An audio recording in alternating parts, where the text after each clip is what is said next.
India will continue to take confident steps towards Vikasit Bharat, balancing ambition with inclusion as a growing economy with expanding trade and capital.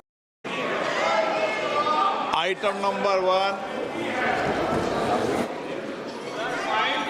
माननीय वित्त मंत्री श्रीमती निर्मला सीतारमन जी। Item number 1. Item number 1. Sir, with your permission, I rise to lay on the table a copy each of the following papers, Hindi and English versions, under Article 281 of the Constitution, Report for 2026 to 2031, Volume 1, Main Report of the 16th Finance Commission. 2. Report for 2026-2031, Volume 2, Annexures of the 16th Finance Commission. Number 3. Explanatory memorandum as to the action taken on the recommendations contained in the above report. Item number 2, माननीय वित्त मंत्री निर्मला सीतारमन जी।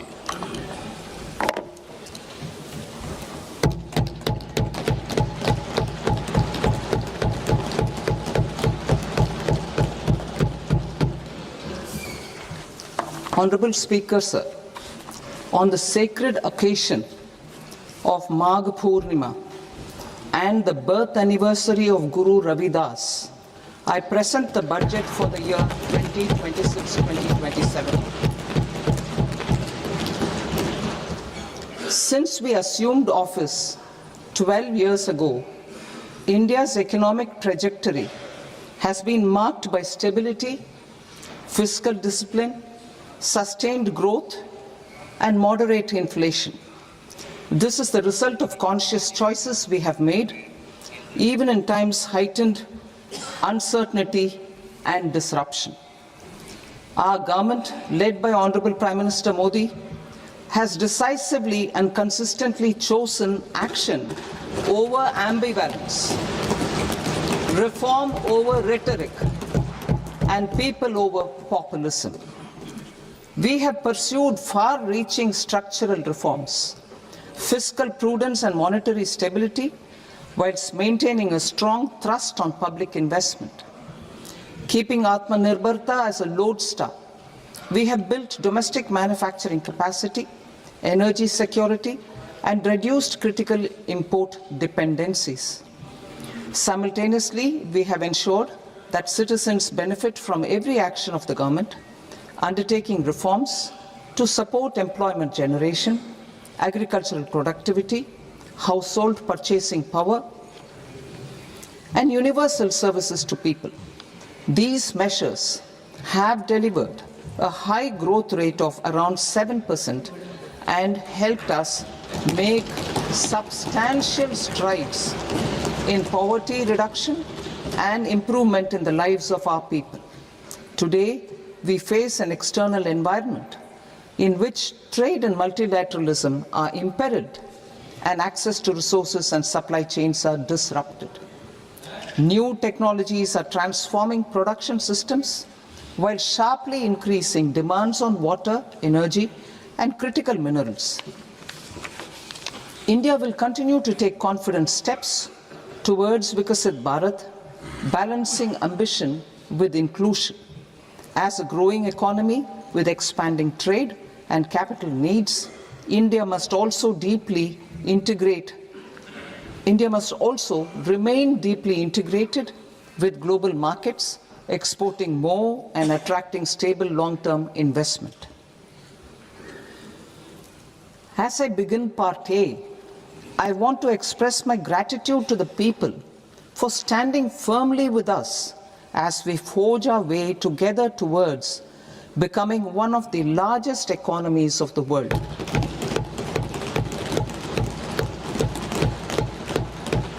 Our aim is to transform aspiration into achievement and potential into performance as we ensure that the dividends of growth reach every farmer, the scheduled caste, the scheduled tribes, the nomads, the youth, the poor, and the women. In Vikasit Bharat Young Leaders Dialogue 2026, several innovative ideas were shared with our Prime Minister, which have inspired many of the proposals, making this a unique Yuva Shakti-driven budget. Our government's sankalp is to focus on our poor, underprivileged, and the disadvantaged. To deliver on this sankalp, and given that this is the first budget prepared in Kartavya Bhavan, we are inspired by three Kartavya. Our first Kartavya is to accelerate and sustain economic growth by enhancing productivity and competitiveness and building resilience to volatile global dynamics. Our second Kartavya is to fulfill aspirations of our people and build their capacity, making them strong partners in India's path to prosperity. Our third Kartavya, aligned with our vision of Sabka Saath, Sabka Vikas, is to ensure that every family, community, region, and sector has access to resources, amenities, and opportunities for meaningful participation. This threefold approach requires a supportive ecosystem. The first requirement is to sustain the momentum of structural reforms, continuous, adaptive, and forward-looking. Second, a robust and resilient financial sector is central to mobilizing savings, allocating capital efficiently, and managing risks. Third, cutting-edge technologies, including AI applications, can serve us as force multipliers for better governance. Reform Express. Our government has undertaken comprehensive reforms towards creating employment, boosting productivity, and accelerating growth. After the Prime Minister's announcement on Independence Day in 2025, over 350 reforms have been rolled out. This includes GST simplification, notification of labor codes, and rationalization of mandatory quality control orders. High-level committees have been formed, and in parallel, the central government is working with the state governments on deregulation and reducing compliance requirements. The Reform Express is well on its way and will maintain its momentum to help us fulfill our Kartavya. I now move to specific proposals. Under our first Kartavya, to accelerate and sustain economic growth, I propose interventions in 6 areas. 1. Scaling up manufacturing in 7 strategic and frontier sectors. 2. Rejuvenating legacy industrial sectors. 3. Creating champion MSMEs. 4. Delivering a powerful push for infrastructure. 5. Ensuring long-term security and stability. And 6. Developing city economic regions. Scaling up of manufacturing in 7 strategic and frontier sectors. Biopharma Shakti, meaning biopharma strategy for health advancement through knowledge, technology, and innovation. India's disease burden is observed to be shifting towards non-communicable diseases like diabetes, cancer, and autoimmune disorders. Biologic medicines are key to longevity and quality of life at affordable costs. To develop India as a global biopharma manufacturing hub,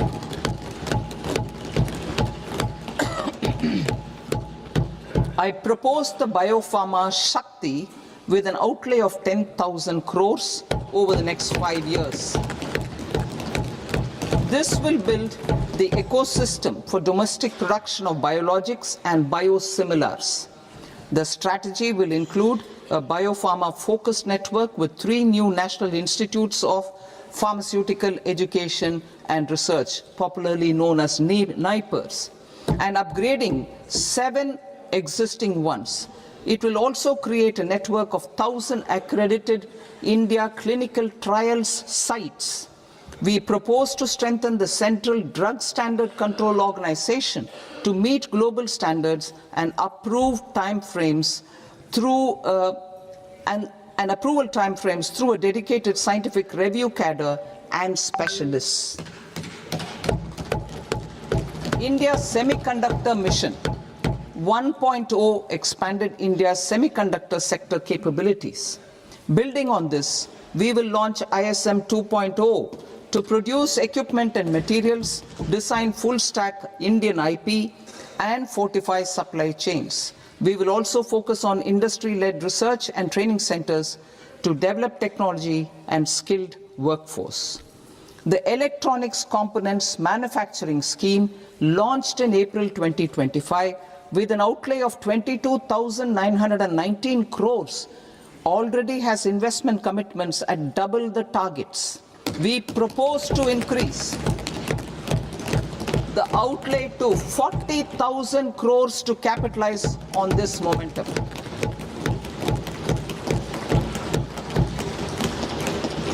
A scheme for rare earth permanent magnets was launched in 2025 November. We now propose to support the mineral-rich states of Odisha, Kerala, Andhra Pradesh and Tamil Nadu to establish dedicated rare earth corridors to promote mining, processing, research and manufacturing. To enhance domestic chemical production and reduction import dependency and reduce import dependency, we will launch a scheme to support states in establishing 3 dedicated chemical parks through challenge route on a cluster-based plug-and-play model. Strong capital goods.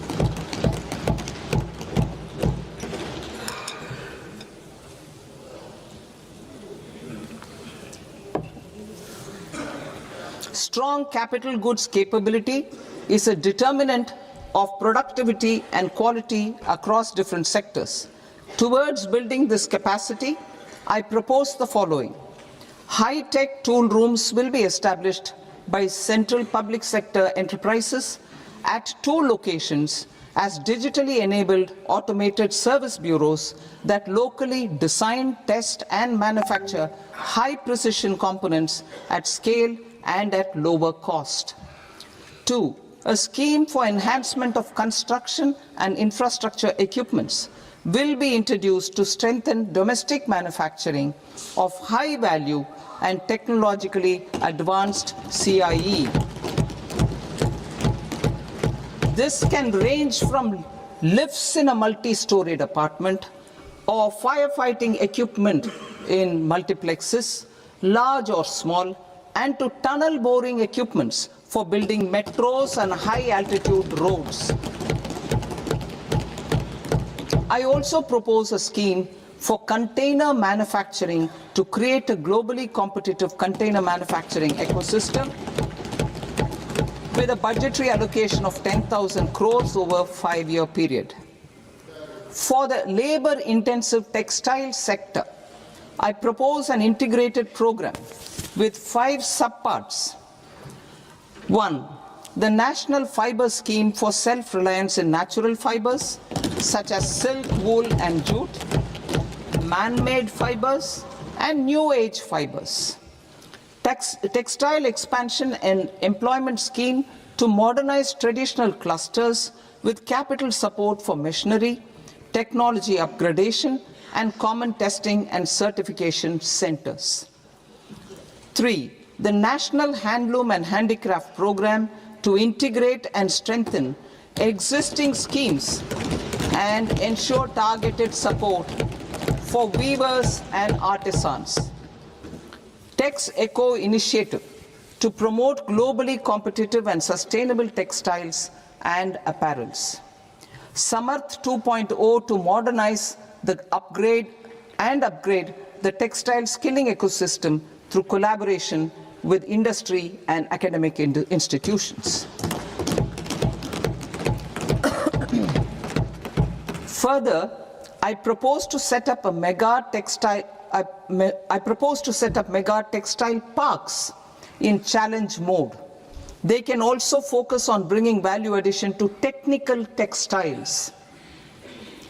I propose to launch the Mahatma Gandhi Gram Swaraj initiative to strengthen khadi, handloom and handicrafts. This will help in global market linkage and branding. It will streamline and support training, skilling, quality of process and production. This will benefit our weavers, village industries, one district, one product ODOP initiative, and also our rural youth. India has the potential to emerge as a global hub for high quality, affordable sports goods. I propose a dedicated initiative for sports goods that will promote manufacturing, research, and innovation in equipment design as well as material sciences. Rejuvenation of legacy industrial clusters. I propose to introduce a scheme to revive 200 legacy industrial clusters to improve their cost competitiveness and efficiency through infrastructure and technology upgradation. Creating champion SMEs and supporting micro enterprises.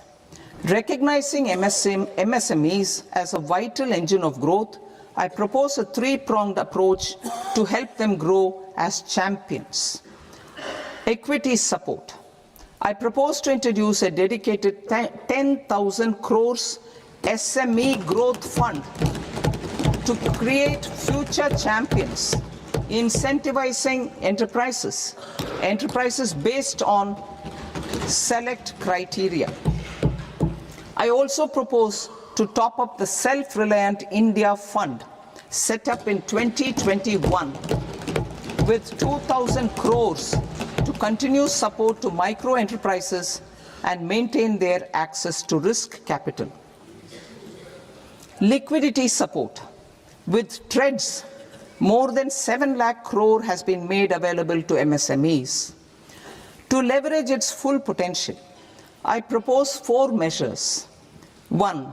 Mandate TREDS as the transaction settlement platform for all purchases from MSMEs by CPSEs, serving as a benchmark for other corporates.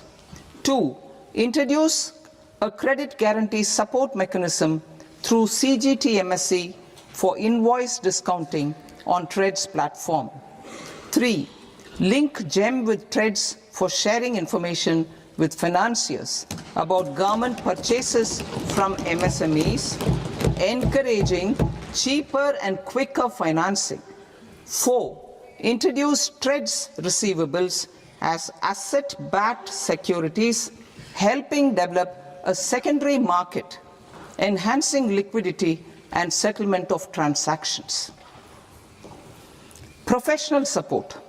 Government will facilitate professional institutions such as the ICAI, ICSI, ICMAI to design short-term modular courses and practical tools to develop a cadre of corporate mitras, especially in Tier 2 and Tier 3 towns.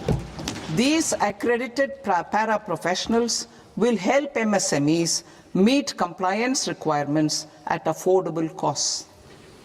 Infrastructure.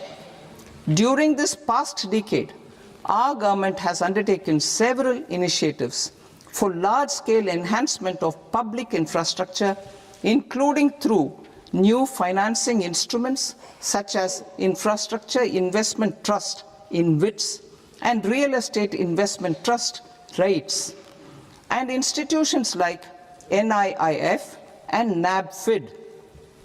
We shall continue to focus on developing infrastructure in cities with over 5 lakh population, that is tier 2, tier 3 cities, which have expanded to become growth centers.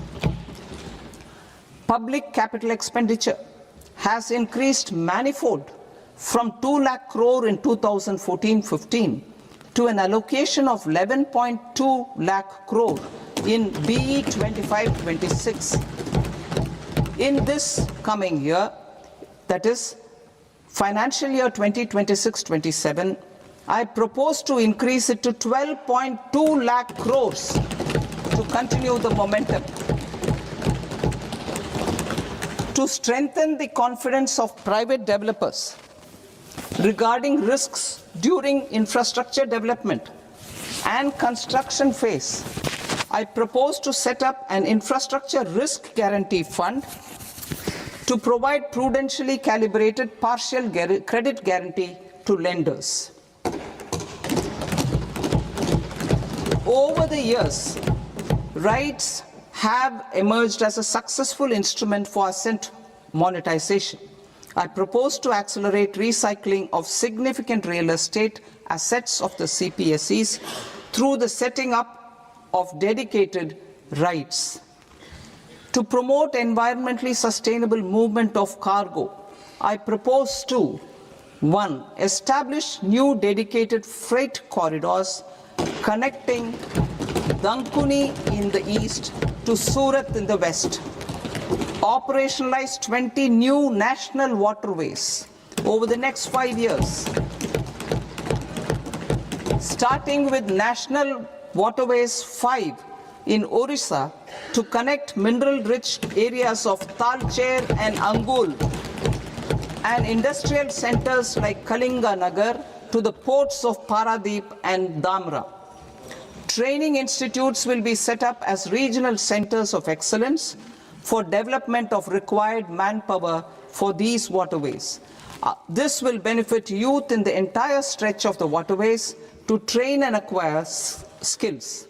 Further, a ship repair ecosystem catering to inland waterways will also be set up at Varanasi and Patna. And C, launch a coastal cargo promotion scheme for incentivizing a modal shift from rail to road to increase the share of inland waterways and coastal shipping from 6% to 12% by 2047. To enhance last mile and remote connectivity and promote tourism, I propose to give incentives to indigenize manufacturing of seaplanes. A seaplane VGF scheme will be also introduced to provide support for operations. Carbon capture, utilization and storage. Aligning with the roadmap launched in December 2025, the carbon capture,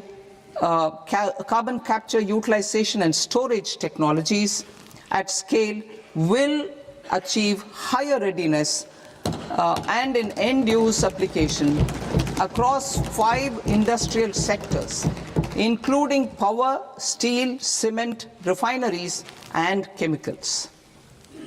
An outlay of 20,000 crore is proposed over the next 5 years for this purpose. City economic regions. Cities are India's engines of growth, innovation, and opportunities.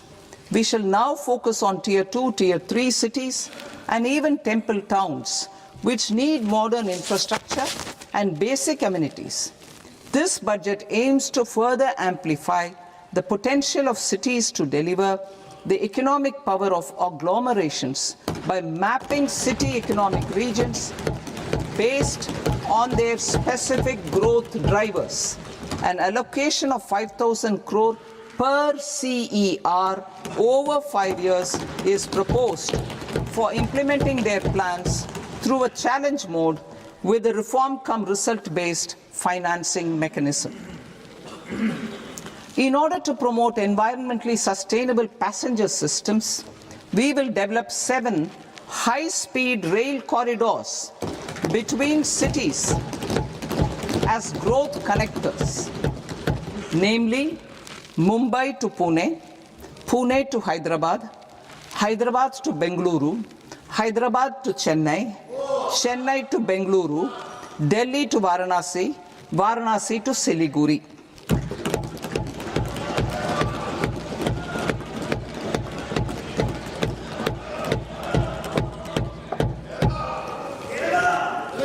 Financial sector.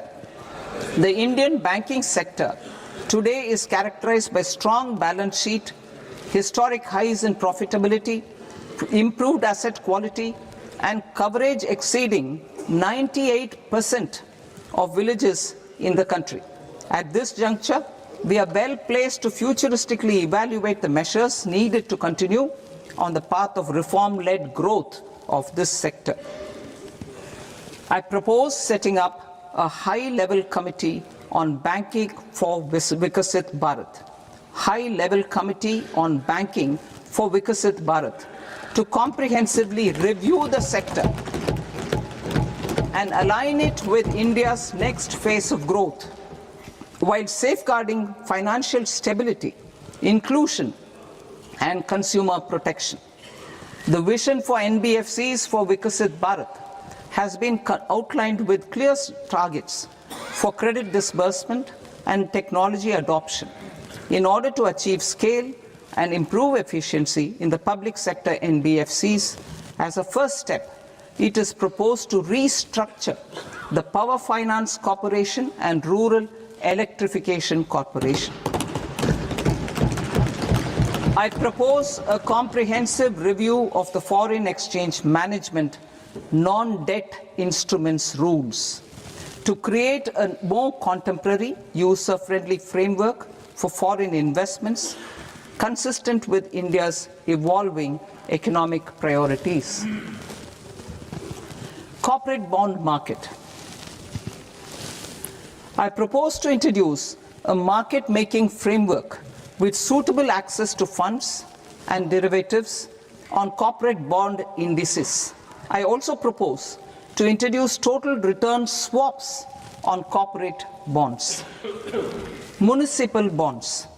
To encourage the issuance of municipal bonds of higher value by larger cities, I propose an incentive of 100 crore rupees for a single bond issuance. 100 crore rupees for a single bond issuance of more than 1,000 crore. The current scheme under Amrit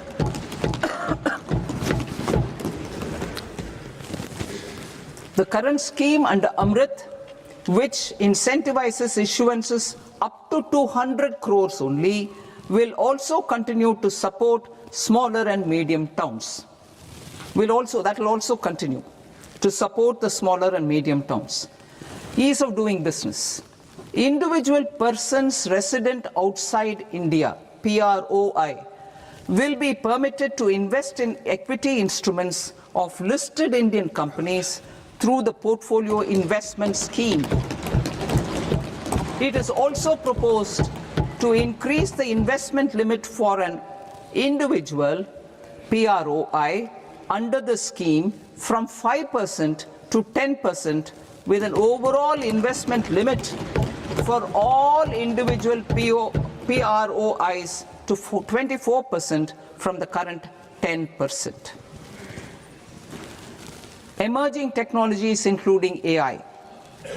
21st century is technology-driven. Adoption of technology is for the benefit of all people.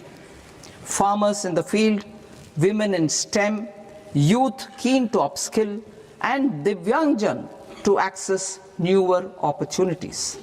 The government has taken several steps to support new technologies through AI Mission, National Quantum Mission, Anusandhan National Research Fund, and Research and Development and Innovation Fund.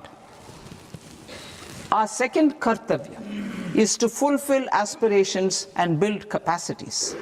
Close to 25 crore individuals have come out of multi-dimensional poverty through a decade of our government's sustained and reform-oriented efforts.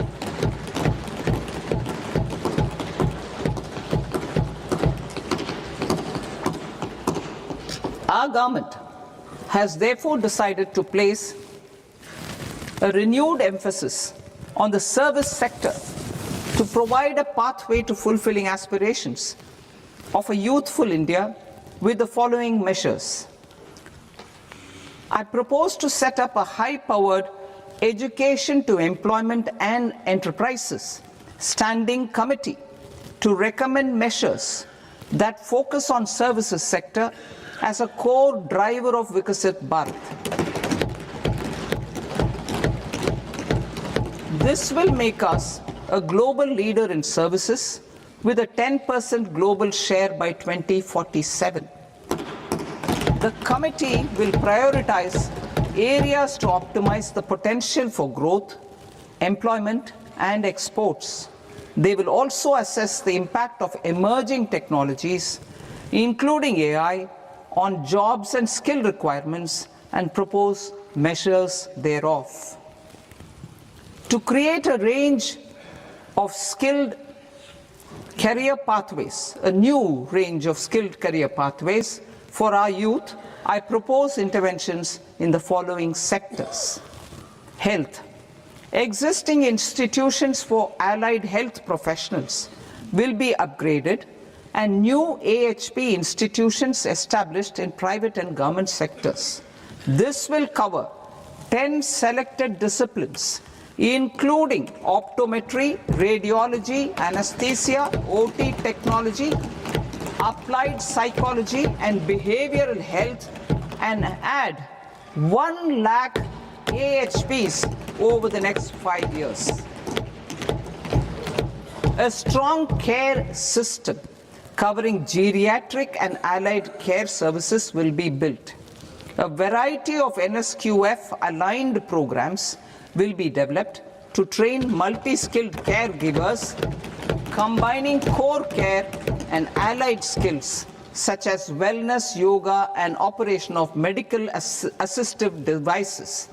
In the coming year, 1.5 lakh caregivers will be trained.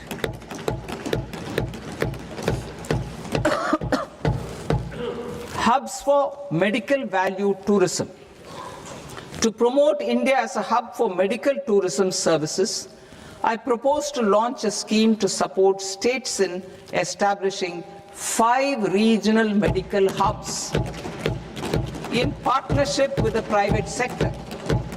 These hubs will serve as integrated healthcare complexes that combine medical, educational, and research facilities. They will have Ayush centers, medical value tourism facilitation centers, and infrastructure for diagnostics, post-care, and rehabilitation. These hubs will provide diverse opportunities, job opportunities for health professionals, including doctors and AHPs. Ancient Indian yoga, already respected in several parts of the world, was given a mass global recognition when Honorable Prime Minister took it to the UN. Post-COVID, Ayurveda gained a similar global acceptance and recognition. Exporting quality Ayurveda products helps farmers who grow the herbs and youth who process the products. To meet growing global demand, a few more steps are being taken. I propose to 1. Set up 3 new All India Institutes of Ayurveda. 2. Upgrade Ayush pharmacies and drug testing labs for higher standards of certification ecosystem and make available more skilled personnel. 3. Upgrade the WHO Global Traditional Medicine Center in Jamnagar to bolster evidence-based research, training, and awareness for traditional medicine. Animal husbandry. Livestock contributes to close to 16% of farm income, including of poor and marginal households. To scale up availability of veterinary professionals by more than 20,000, I propose to roll out a loan-linked capital subsidy support scheme for establishment of veterinary and para-veterinary colleges, veterinary hospitals, diagnostic laboratories, and breeding facilities in private sector. Collaboration between Indian and foreign institutions will also be facilitated. Orange economy. India's animation, visual effects, gaming and comics sector, AVGC sector, is a growing industry projected to require 2 million professionals by 2030. I propose to support the Indian Institute of Creative Technologies, Mumbai, in setting up AVGC content creator labs in 15,000 secondary schools all over the country and 500 colleges. The Indian design industry is expanding rapidly, and yet there is a shortage of Indian designers. I propose to establish, through Challenge Route, a new National Institute of Design to boost design education and development in the eastern region of India. Education. Our government will support states through Challenge Route in creating 5 university townships in the vicinity of major industrial and logistics corridors. These planned academic zones will host multiple universities, colleges and research institutions, skill centers and residential complexes. In higher education, STEM institutions, prolonged hours of study and laboratory work pose some challenges for girl students. Through VGF, Viability Gap Funding and capital support, one girls' hostel will be established in every district.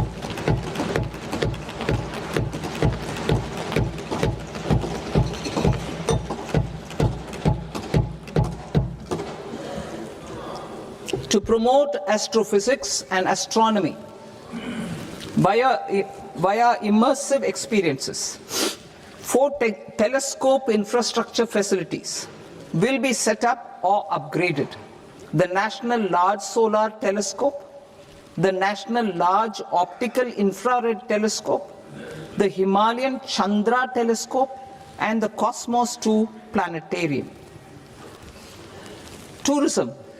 The tourism sector has the potential to play a large role in the employment generation, forex earnings, and expanding the local economy. I propose to set up a National Institute of Hospitality by upgrading the existing National Council for Hotel Management and Catering Technology. It will function as a bridge between academia, industry, and government. I also propose a pilot scheme for upskilling 10,000 guides in 20 iconic tourist sites through a standardized, high-quality, 12-week training course in hybrid mode in collaboration with the Indian Institute of Management. A national destination digital knowledge grid will be established to digitally document all places of significance, cultural, spiritual, and heritage. This initiative will create a new ecosystem of jobs for local researchers, historians, content creators, and technology partners. India has the potential and opportunity to offer world-class trekking and hiking experience. We will develop ecologically sustainable mountain trails in Himachal Pradesh, Uttarakhand, and Jammu Kashmir. Also in Araku Valley in the Eastern Ghats and Podigai Malai in the Western Ghats. Turtle trails along key nesting sites in the coastal areas of Odisha, Karnataka and Kerala. And 3, bird watching trails along the Pulikat Lake in Andhra Pradesh, Tamil Nadu. It's on the border. Under the visionary leadership of Honorable Prime Minister, we established the International Big Cat Alliance in 2024. This year, India is hosting the first ever Global Big Cat Summit, where heads of governments and ministers from 95 range countries will deliberate on collective strategies for conservation. Heritage and culture tourism. I propose to develop 15 archaeological sites, including Lothal, Dolavira, Rakhi Gadi, Adichanallur, Saranath, Hastinapur, and Leh Palace into vibrant experiential cultural destinations. Excavated landscapes will be open to the public through curated walkways. Immersive storytelling skills and technologies will be introduced to help conservation labs, interpretation centers, and guides. The sports sector provides multiple means of employment, skilling, and job opportunities. Taking forward the systematic nurturing of sports talent, which is set in motion through the Khelo India program earlier, I propose to launch a Khelo India mission to transform the sports sector over the next decade. The mission will facilitate an integrated talent development pathway supported by training centers, which are foundational, intermediate, and elite levels. B, systematic development of coaches and support staff. C, integration of sports science and technology.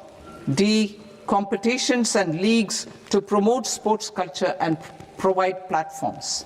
And E, development of sports infrastructure for training and competition. Our third Kartavya aligns with our vision of Sabka Saath, Sabka Vikas towards Vikasit Bharat. This requires targeted efforts for 1, increasing farmer incomes through productivity enhancement and entrepreneurship, with special attention to small and marginal farmers. B, empowering Divyangjan through access to livelihood opportunities, training, and high-quality assistive devices. C, empowering the vulnerable to access mental health and trauma care. D, focus on the Purvodaya states and the Northeast region to accelerate development and employment opportunities. Fisheries. We will undertake initiatives for integrated development of 500 reservoirs and Amrit Sarovars. 2, strengthen the fisheries value chain in coastal areas and enable market linkages involving startups and women-led groups together with fish farmer producer organizations. Animal husbandry. To provide quality employment opportunities in rural and peri-urban areas, we will support the animal husbandry sector in entrepreneurship development through A, credit-linked subsidy program, B, scaling up and modernization of livestock enterprises, C, enhanced creation of livestock, dairy, and poultry enhanced creation of livestock, dairy, and poultry-focused integrated value chains, and D, encourage creation of livestock farmer-producer organizations. High-value agriculture. To diversify farm outputs, increase productivity, enhance farmers' incomes, and create new employment opportunities, we will support high-value crops such as coconut, sandalwood, cocoa, cashew in the coastal agar trees in Northeast and nuts such as almonds, walnuts, and pine nuts in our hilly regions. These, all of them, will be supported. India is the world's largest producer of coconuts. About 30 million people, including nearly 10 million farmers, depend on coconuts for their livelihood. To further enhance competitiveness in coconut production, I propose a coconut promotion scheme to increase production and enhance productivity through various interventions, including replacing and non-productive trees with new saplings or plants or varieties in major coconut growing states. A dedicated program is proposed for Indian cashew and cocoa to make India self-reliant in raw cashew and coconut production and processing, enhance export competitiveness, and transform Indian cashew and Indian cocoa into premium global brands by 2030. Sandalwood. Sandalwood is closely linked to India's social and cultural heritage. Our government will partner with state governments to promote focused cultivation and post-harvest processing to restore the glory of the Indian sandalwood ecosystem, to rejuvenate old, low-yielding orchards, and expand high-density cultivation of walnuts, almonds, and pine nuts. We will support a dedicated program to enhance farmer incomes and in bringing value addition by engaging youth. Bharat Vistar, that is virtually integrated system to access agricultural resources. I propose to launch Bharat Vistar, a multilingual AI tool that shall integrate the AgriStack portals and the ICAR package on agricultural practices with AI systems. This will enhance farm productivity, enable better decisions for farmers, and reduce risk by providing customized advisory support. She-Marts for rural women-led enterprises. Building on the success of Lakpati Didi program, I propose to help women take the next step from credit-linked livelihoods to being owners of enterprises. Self-help entrepreneur, She-Marts will be set up as community-owned retail outlets within the cluster-level federations through enhanced and innovative financing instruments. Empowering Divyangjan. Divyangjan Kaushal Yojana. Information technology, AVGC sectors, hospitality and food and beverages sectors often offer task-oriented and process-driven roles which are suitable for Divyangjan. We will ensure dignified livelihood opportunities through industry-relevant and customized training specific to each Divyangjan group. Divyang Sahara Yojana. Timely access to high-quality assistive devices for all eligible Divyangjan is a fundamental need. I propose to 1. Support the Artificial Limbs Manufacturing Corporation of India, Alimco, to set up and to scale up production of assistive devices, invest in R&D and AI integration, strengthen PM Divyasha Kendras, and support setting up of assistive technology marts as modern retail style centers where Divyangjan and senior citizens can see, try and purchase assistive products. Reaffirming our commitment to mental health and trauma care. There are no national institutes for mental health care in North India. We will therefore set up a NIMHANS 2 and also upgrade national mental health institutes in Ranchi and in Tezpur as regional apex institutions. Emergencies expose families, particularly the poor and vulnerable, to unexpected expenditure. We will strengthen and increase these capacities by 50% in district hospitals by establishing emergency and trauma care centers. Focus on Purvodaya states and northeastern regions. Purvodaya, I propose the development of an integrated East Coast industrial corridor with a well-connected node at Durgapur, creation of 5 tourism destinations in 5 Purvodaya states, and the provision of 4,000 e-buses. Buddhist sites in northeastern region. The northeastern region is a civilizational confluence of Theravada and Mahayana or Vajrayana traditions. I propose to launch a scheme for development of Buddhist circuits in Arunachal Pradesh, Sikkim, Assam, Manipur, Mizoram, and Tripura.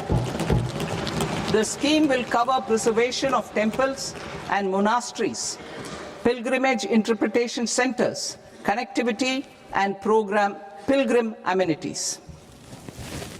16th Finance Commission. On 17th November 2025, the 16th Finance Commission submitted its report to the President. As mandated under Article 281 of the Constitution, the government is to lay the report along with the explanatory memorandum on the action taken report on the recommendations of the Commission in Parliament, which, Sir, Honourable Speaker, you've allowed me to do at the commencement of this session. The government has accepted the recommendation of the Commission to retain the vertical share of devolution at 41%. As recommended by the Commission, I have provided 1.4 lakh crores of rupees to the states for the year 2026-2027 as Finance Commission grants. These include rural and urban local body and disaster management grants. Fiscal consolidation. Government has been delivering on our fiscal commitments consistently without compromising on social needs.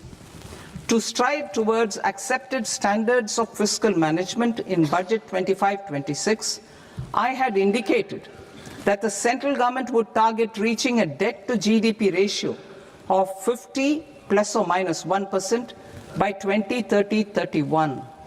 In line with this, the debt to GDP ratio is estimated to be 55.6% of GDP in BE 26-27. compared to 56.1% of GDP in RE 25-26. A declining debt to GDP ratio will gradually free up resources for priority sector lending and expenditure by reducing the outgo on interest payments. One of the main operational instruments for debt targeting is the fiscal deficit. I am happy to inform this august House that I fulfilled my commitment made in 2021-2022 to reduce fiscal deficit below 4.5% of GDP by 25-26. In RE 25-26, the fiscal deficit has been estimated at par with BE of 2025-26 at 4.4% of GDP. In line with the new fiscal prudence path of debt consolidation, the fiscal deficit in BE 26-27 is estimated to be 4.3% of the GDP.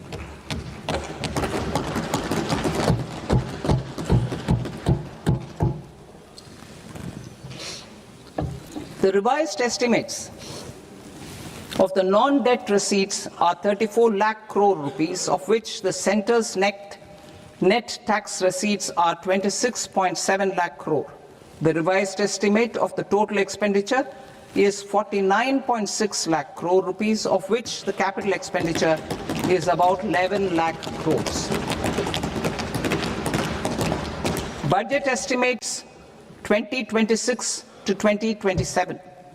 Coming to 26-27, the non-debt receipts and the total expenditure are estimated as 36.5 lakh crore and 53.5 lakh crore respectively. The centre's net tax receipts are estimated at 28.7 lakh crore rupees. To finance the fiscal deficit, the net market borrowings from dated securities are estimated at 11.7 lakh crore rupees. The balance financing is expected to come from small savings and other sources. The gross market borrowings are estimated at 17.2 lakh crore rupees. I'll now move to Part B. Part B, direct taxes.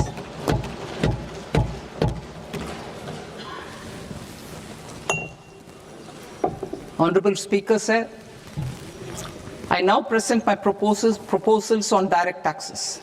New Income Tax Act. In July 2024, I announced a comprehensive review of the Income Tax Act 1961. This was completed in a record time, and the Income Tax Act 2025 will come into effect from 1st April 2026. The simplified income tax rules and forms will be notified shortly, giving adequate time to taxpayers to acquaint themselves with its requirements. The forms have been redesigned such that ordinary citizens can comply without difficulty. Ease of living. I propose that any interest awarded by the Motor Accident Claims Tribunal to a natural person will be exempt from income tax, and any TDS on this account will be done away with.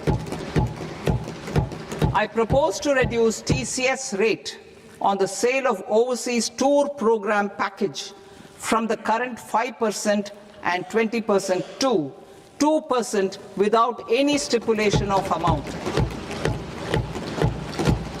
I propose to reduce TCS rate for pursuing education and for medical purposes under the Liberalized Remittance Scheme, popularly known as LRS, from 5% to 2%.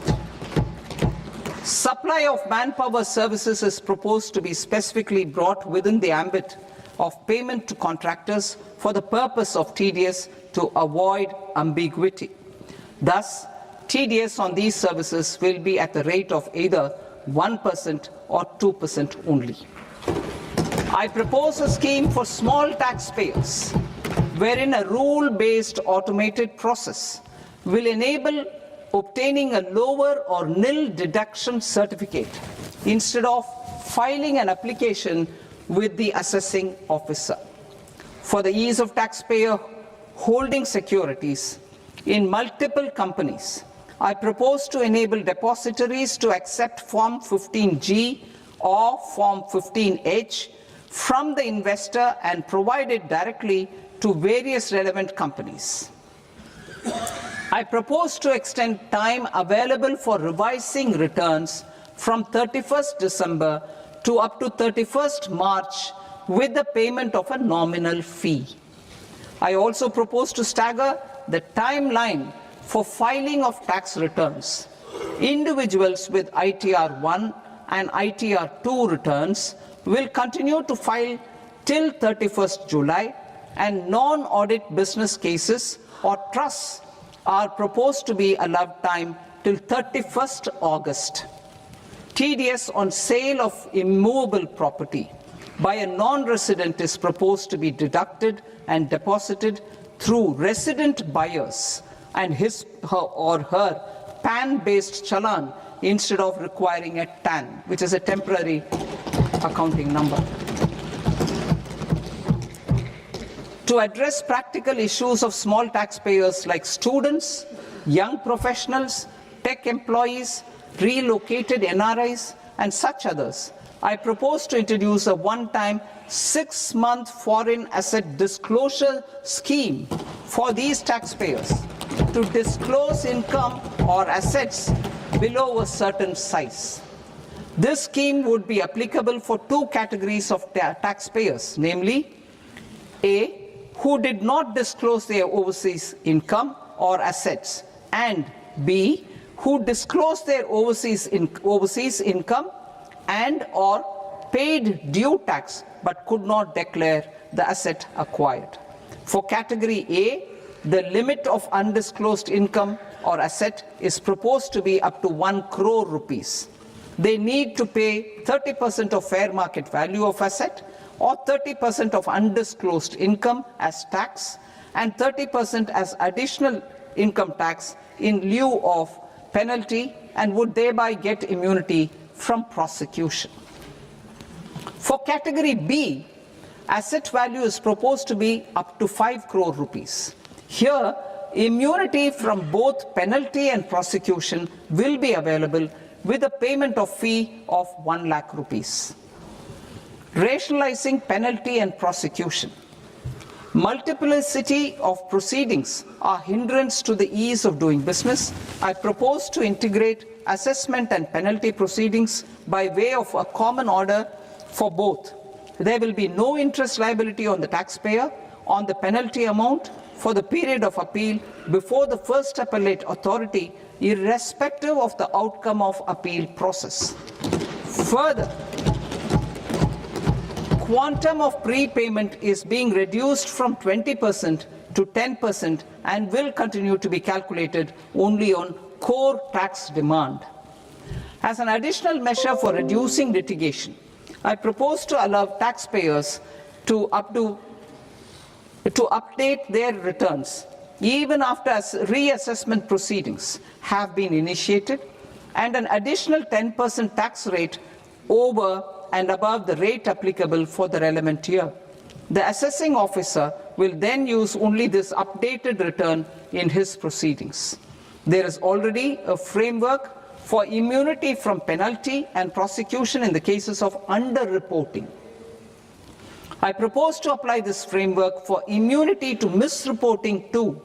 However, in such a case, the taxpayer will need to pay 100% of the tax amount as an additional income tax over and above the tax and interest due.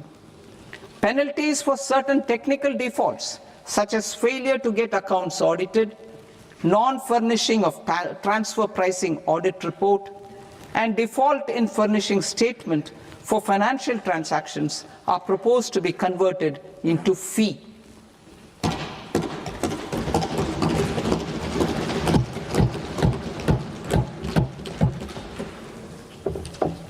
I propose to rationalize prosecution framework under Income Tax Act while maintaining a careful balance for deterrence in some serious offence. Non-production of books of account and documents and requirement of TDS payment where payment is made in kind are being decriminalized. Further, minor offences will attract fine only. The remaining prosecutions will be graded commensurate with the quantum of offence. They will entail only simple imprisonment with maximum imprisonment reduced to 2 years and power to courts to convert even those into fines. There is no penalty. There is no penalty presently for non-disclosure of non-immovable foreign assets with aggregate value less than 20 lakh rupees. I propose to also provide them with immunity from prosecution with retrospective effect from 1/10/2024.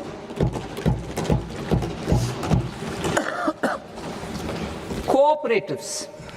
Deduction is already allowed to a primary cooperative society engaged in supplying milk, oilseeds, fruits or vegetables raised or grown by its members.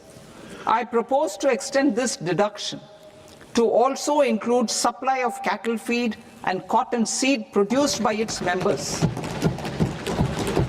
I propose to allow inter-cooperative society dividend income as deduction under the new tax regime to the extent it is further distributed to its members. I further propose to allow exemption for a period of 3 years to dividend income received by a notified national cooperative federation on their investments made in companies up to 31/1/2026. This exemption would be allowed only for dividends further distributed to its member cooperatives. Supporting IT sector as India's growth engine. India is a global leader in software development services, IT-enabled services, knowledge process outsourcing services, and contract R&D services relating to software development. These businesses and their segments are quite interconnected with each other. All these services are proposed to be clubbed under a single category of information technology services with a common safe harbor margin of 15.5% applicable to all. The threshold for availing safe harbor for IT services is being enhanced substantially from 300 crore rupees to 2,000 crore rupees.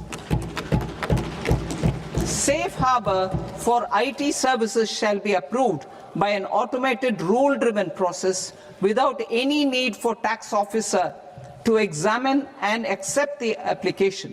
Once applied by an IT services company, the same safe harbor can be continued for a period of 5 years at a stretch at its choice. For IT services companies who want to conclude advanced pricing agreement, APA, I propose to fast-track unilateral APA process for IT services and endeavor to conclude it within a period of 2 years. The period of 2 years can be extended by a further period of 6 months on taxpayers' request. I propose to extend the facility of modified returns available to the entity entering APA to its associated entities also. Attracting global business and investment. Recognizing the need to enable critical infrastructure and boost investment in data centers, I propose to provide tax holiday till 2047 to any foreign company that provides cloud services to customers globally by using data center services from India. It will, however, need to provide services to Indian customers through an Indian reseller entity. I also propose to provide a safe harbor of 15% on cost in case the company providing data center services from India is a related entity. To harness the efficiency of just-in-time logistics for electronic manufacturing, I propose to provide safe harbor to non-residents for component warehousing in a bonded warehouse at a profit margin of 2% of the invoice value. The resultant tax of about 0.7% will be much lower than in competing jurisdictions. To provide fillip to toll manufacturing in India, I propose to provide exemption from income tax for 5 years to any non-resident who provides capital goods, equipment, or tooling to any toll manufacturer in a bonded zone. To encourage vast pool of global talent to work in India for a longer period of time, I propose to provide exemption to global, non-India sourced income of a non-resident expert for a stay period of 5 years under notified schemes. I propose to provide exemption from minimum alternate tax, the MAT, to all non-residents who pay tax on presumptive basis. Tax administration.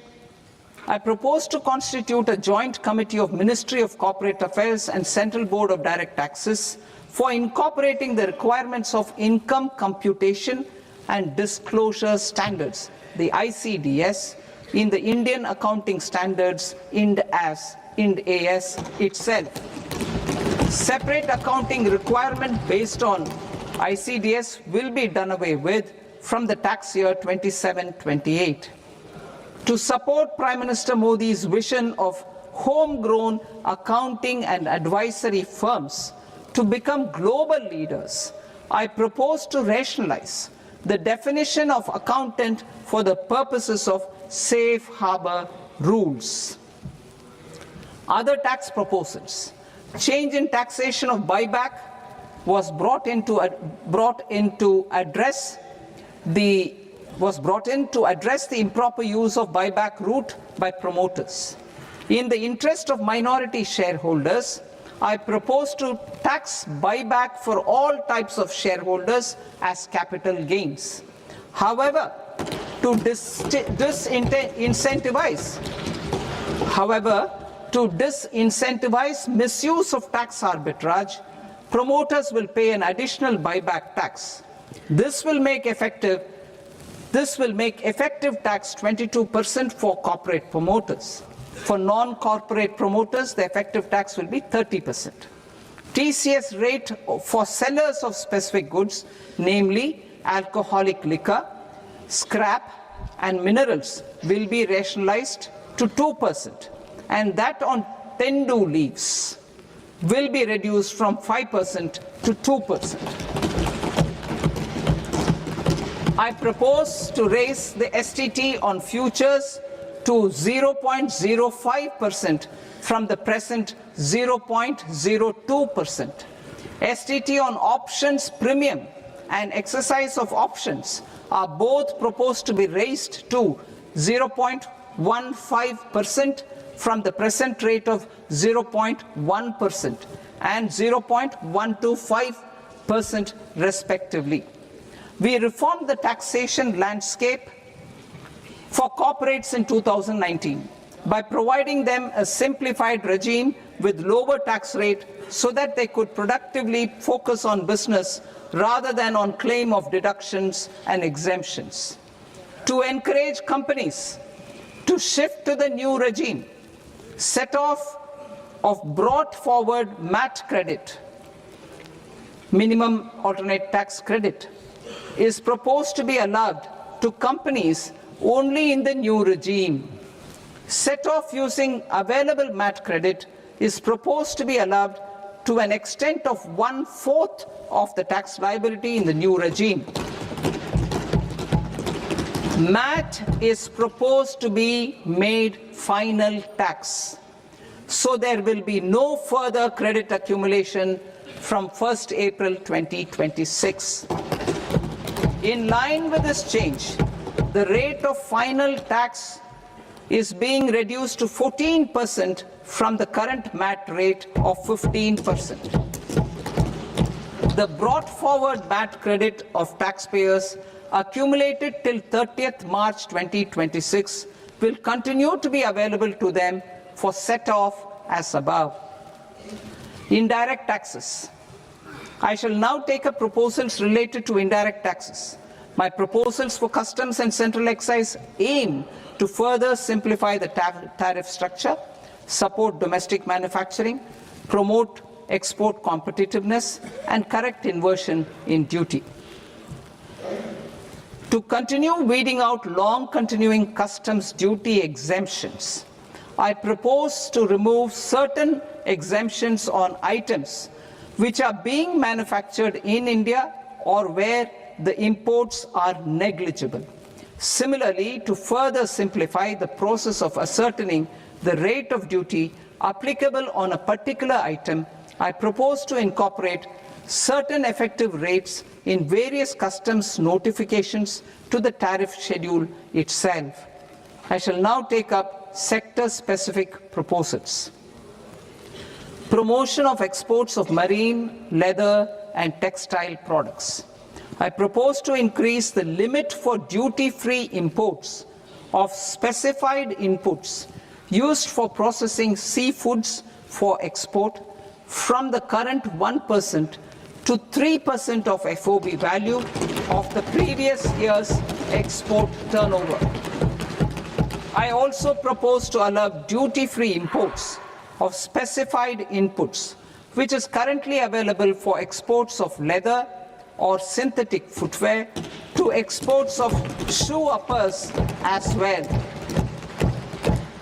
I propose to extend the time period for export of final product from the existing 6 months to 1 year for exporters of leather or textile garments, leather or synthetic footwear, and other leather products.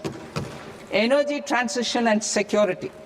I propose to extend the basic customs duty exemption given to capital goods used for manufacturing lithium-ion cells for batteries to those used for manufacturing lithium-ion cells for battery energy storage systems also.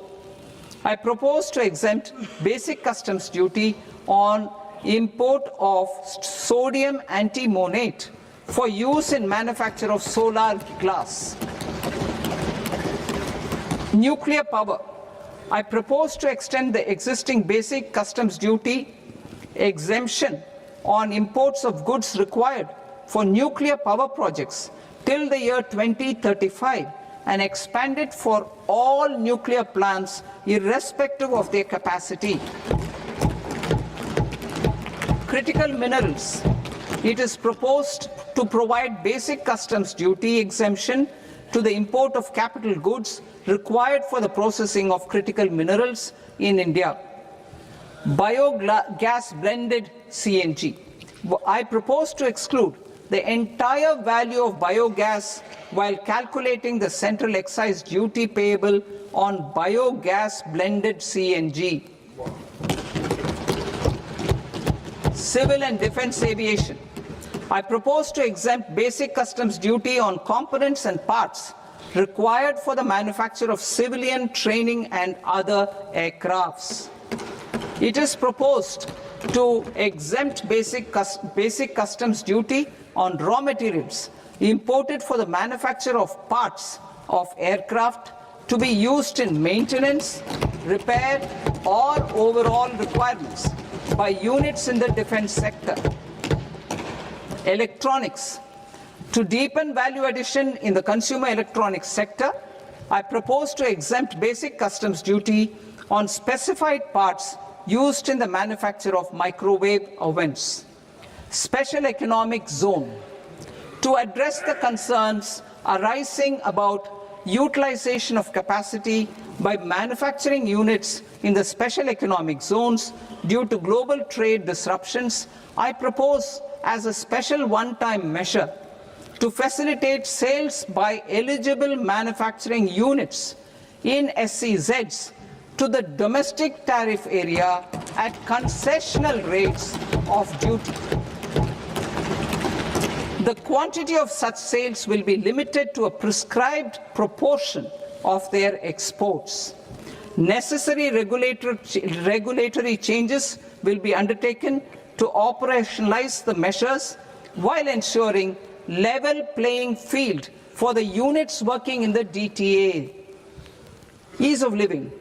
To rationalize the customs duty structure for goods imported for personal use, I propose to reduce the tariff rate on all dutiable goods imported for personal use from 20% to 10%. To provide relief to patients, particularly those suffering from cancer, I propose to exempt basic customs duty on 17 drugs or medicines. I propose also to add 7 more rare diseases for the purposes of exempting import duties on personal imports of drugs, medicines, and food for special medical purposes used in their treatment. Customs process. India's role and share in the global trade is poised for a major leap in line with our ambition and journey towards Vikasit Bharat. In this regard, I propose many measures for custom processes to have minimal intervention for smoother and faster movement of goods and greater certainty to the trade. Trust-based systems. I propose to enhance duty deferral period for Tier 2 and Tier 3 authorized economic operators, known as AEOs, from 15 days to 30 days. I propose to provide eligible manufacturer importers the same duty deferral facility. This should encourage them to get themselves accredited as a full-fledged Tier 3 AEO in due course. To provide greater certainty and for better business planning, I propose to extend validity period of advance ruling binding on customs from the present 3 years to 5 years. In the spirit of the whole of government approach,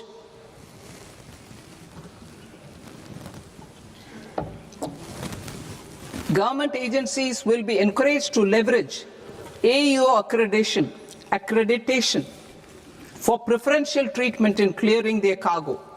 Regular importers with trusted long-standing supply chains will be recognized in the risk system so that the need for verification of their cargo every time can be minimized. Export cargo using electronic sealing. Export cargo using electronic sealing will be provided through clearance from the factory premises to the ship. For import of goods not needing any compliance, filing of bill of entry by a trusted importer and arrival of goods will automatically notify customs for completing their clearance formalities. This will enable goods to be released immediately on arrival. The customs warehouse framework will be transformed into a warehouse operator-centric system with a self-declarations, electronic tracking, and risk-based audit.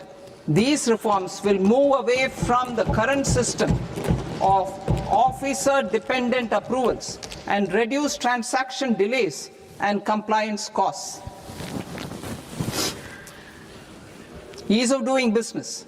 Approvals required for cargo clearance from various government agencies will be seamlessly processed through a single and interconnected digital window by the end of the financial year.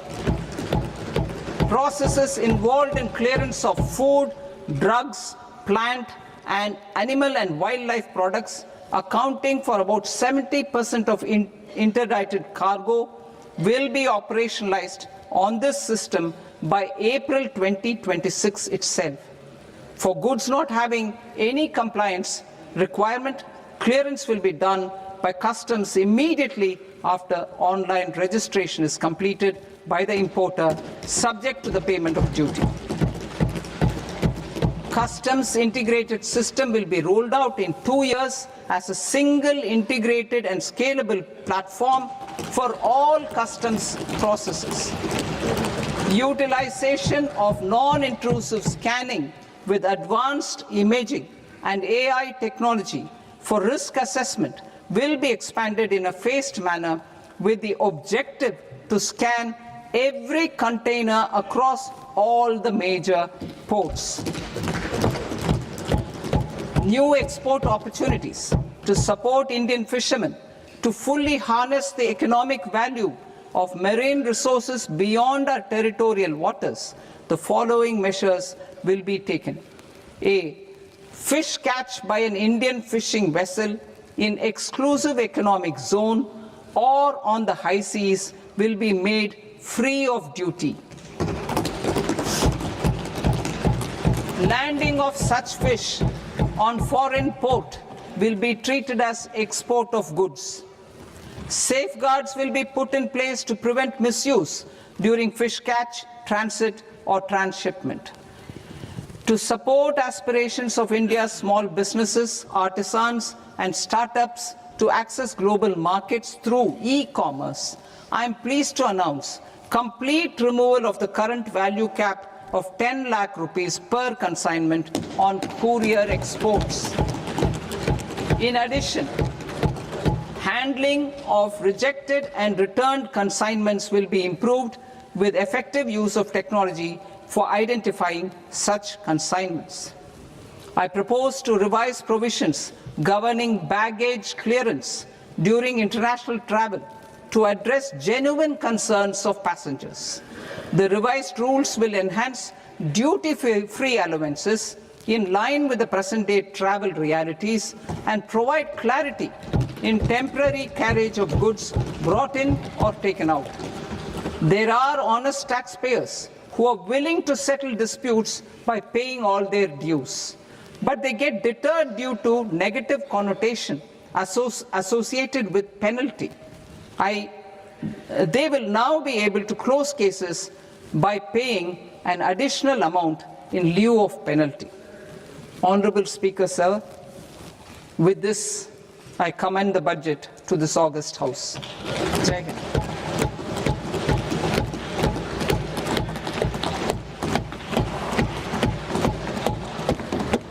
One and a half hours. Item number 3 माननीय वित्त मंत्री जी।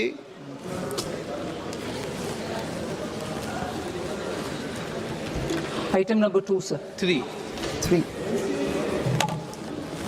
Sir, with your permission, I rise to lay on the table of the the following statements under Section 3(1) of the Fiscal Responsibility and Budget Management Act of 2003, medium-term fiscal policy cum fiscal policy strategy statement, and macroeconomic framework statement. Item number 4 माननीय वित्त मंत्री जी। Sir, with your permission, I move for leave to introduce the Finance Bill 2026. प्रश्न ये कि विधेयक को पुनर्स्थापित करने की अनुमति प्रदान की जाए। जो सदस्य इस पक्ष में हाँ गए, जो सदस्य विरोध में ना गए, मेरे विचार में निर्णय हाँ वालों के पक्ष में, हाँ वालों के पक्ष में अनुमति प्रदान की जाती है। माननीय मंत्री जी, अब विधेयक पुनर्स्थापित करें। Sir, I introduce the bill. माननीय सदस्यगण, आपको सूचित किया जाता है कि माननीय वित्त मंत्री जी के बजट भाषण की कॉपी पब्लिकेशन काउंटर पर ली जाती है। बजट भाषण और बजट से संबंधित दस्तावेज आपके मोबाइल फोन और मेंबर पोर्टल्स पर ही उपलब्ध है। सभा की कार्रवाई कल सोमवार दिनांक 2 फरवरी 2026 को प्राप्त 11 बजे तक के लिए स्थगित की जाती है।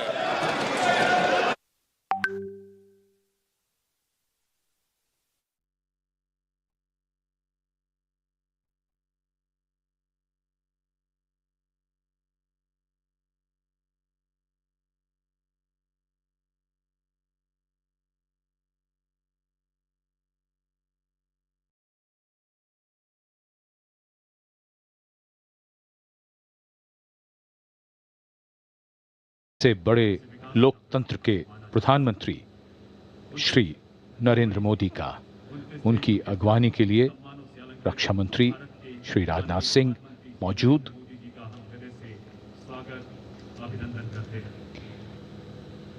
Raksha Mantri Shri Rajnath Singh being the first to greet Prime Minister Narendra Modi here at the venue.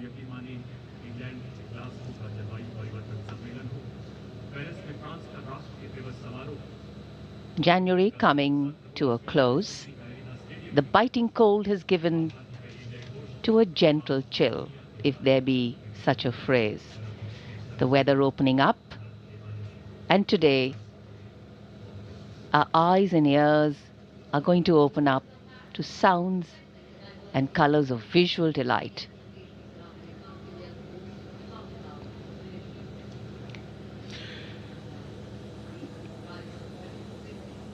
और इधर राष्ट्रपति जी का काफिला अब राष्ट्रपति भवन के मुख्य द्वार की ओर बढ़ता हुआ, ये मुख्य द्वार विशेष अवसरों पर खोला जाता है और जैसा कि हम देख सकते हैं, ये जयपुर कॉलम राष्ट्रपति भवन के प्रांगण के मध्य में।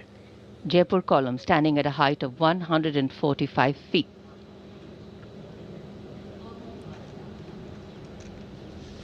Words inscribed at the base of the Jaipur column, very, very inspirational. In thought, faith; in word, wisdom; in deed, courage; in life, service.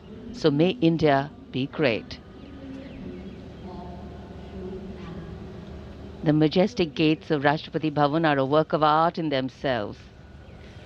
We can see them in the distance, and here, the clock ticking away, anticipation rising, and of course temperatures will fall when the sun sets, but here excitement writ large. The whole venue has big screens on which the visual images being beamed to you are also being beamed there, and they are going to capture some beautiful formations which gives you a bird's eye view of all the effort into the formation that the bands have put in. And the crowd periodically catches them there too. Vijay Chowk आज शाम गतिविधियों का मंच है। विजय चौक आयोजन स्थल है beating retreat समारोह का, जिसका आयोजन हर वर्ष 29 जनवरी को रक्षा मंत्रालय द्वारा किया जाता है।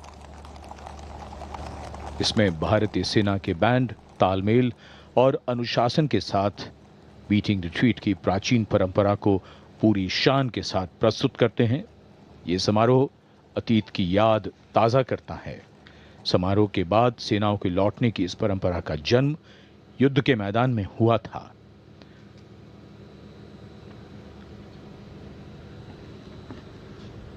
और इस समय विजय चौक पर आगमन हो रहा है देश के माननीय उपराष्ट्रपति जी श्री सीपी राधाकृष्णन का।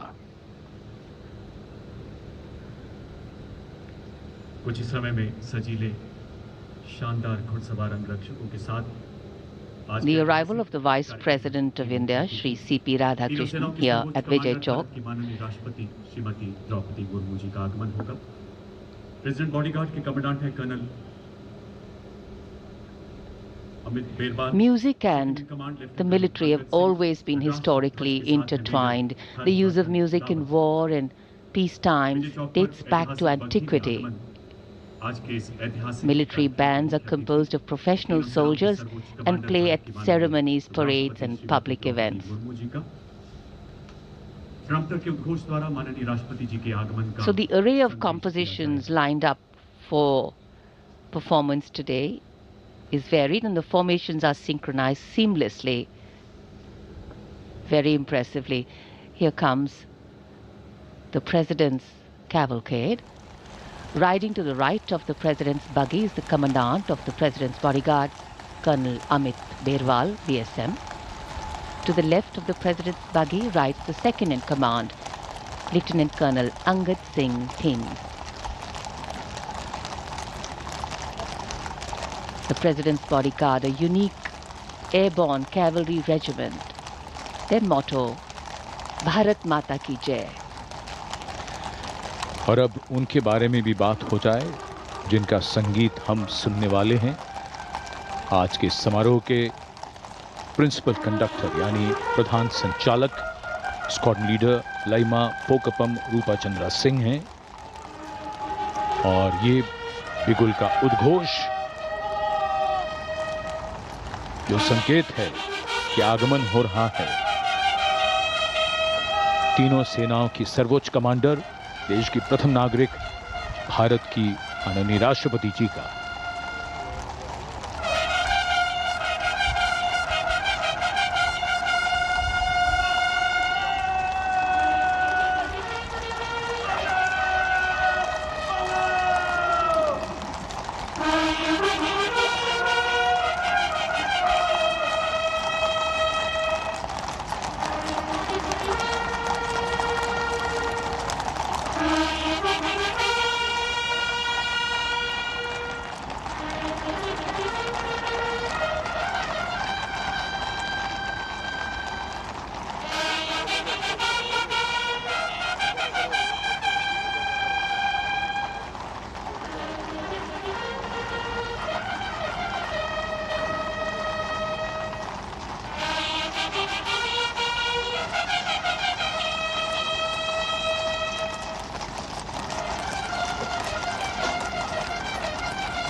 सादगी और भव्यता भी। गणतंत्र के उत्सव अनोखे हैं। इन्हें मनाने की परंपरा का निर्वहन हर बार और बेहतर बनाने की भावना से किया जाता है। आगमन हो रहा है देश की प्रथम नागरिक माननीय राष्ट्रपति श्रीमती द्रौपदी मुर्मू का, तीनों सेनाओं की सर्वोच्च कमांडर। माननीय प्रधानमंत्री श्री नरेंद्र मोदी जी माननीय राष्ट्रपति जी के स्वागत के लिए उपस्थित। अब president The crowd standing up to see a glimpse of the President of India as she arrives. And now that the President has arrived, the President's bodyguard will present the national salute. The tricolour will be unfurled to the playing of the national anthem. And once the President's bodyguard exit the square, that will be the entry queue for the bands to begin their performance. And Vijay Chowk, or Victory Square, will hold in its wide embrace the synergy between marching and melody, lifting performance to a higher level of perfection.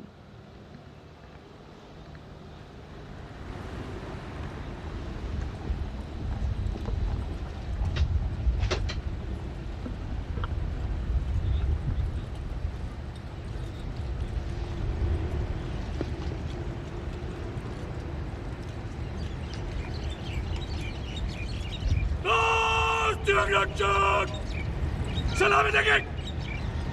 Last year's salute! Madad! That!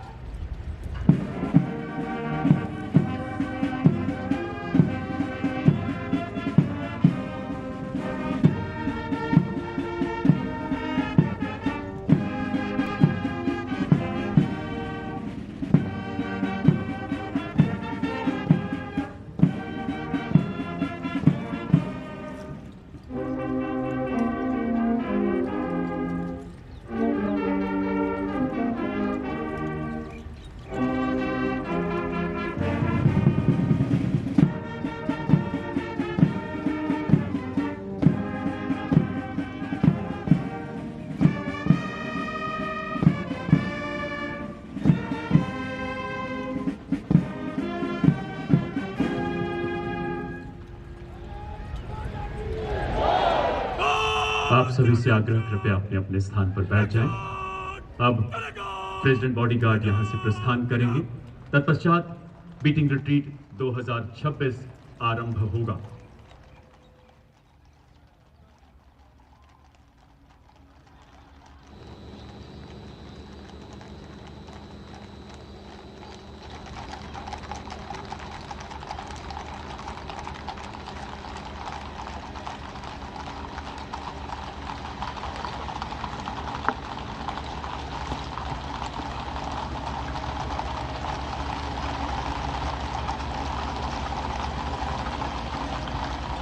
और अब कुछ ही पलों में एक उद्घोष के साथ कदम से कदम मिलाते शेरे हिंद नेताजी के संकल्पों को दोहराते तीनों सेनाओं एवं केंद्रीय सशस्त्र पुलिस बलों के मिलिट्री बैंड्स विजय चौक की ओर अग्रसर होते नजर आएंगे।